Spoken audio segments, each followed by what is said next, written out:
屏东的万丹国小传出哪像是食物中毒的事件，这是有43个学生甲一个老师，伫18食这学校的营养午餐了后呢，陆续出现这个老又搁吐的这个状况，甚至有学生是去大病院。卫生局昨是派人去到这学校的灶骹来采样，校长表示讲，这间公司呢，伊是包3间学校的中斗档，是这食物有问题，也是讲这落到病毒来感染着，这是要搁爱等待调查的结果。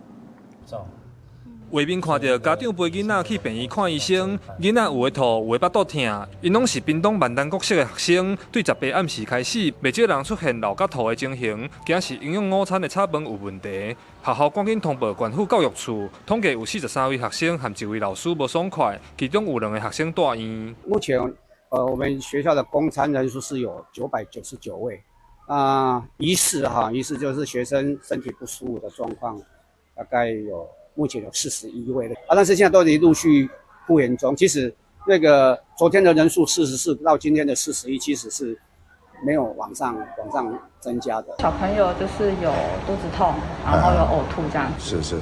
对。你们家小朋友有吗？目前没有。对，还要持续观察。这摆受到影响是4年占大部分，4年4班和5班一半以上的学生拢请假。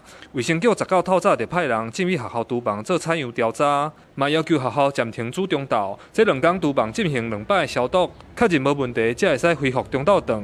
并学校厨房暂停作业，进行环境清消，且需确认环境改善，通过复查后，使得恢复供餐。后续将依规定将相关市政移请屏东地检署侦办。校长讲，因为这间团膳公司有报万丹国小、德林分校和兴华国小3间，目前只有万丹国小出问题，怀疑有可能是落炉病毒。校方会请老师提醒学生囡仔爱较接洗手，注意卫生。不过到底是食物问题，也是病毒感染，搁要等卫生局公布调查结果。记者柯炳哲，屏东报道。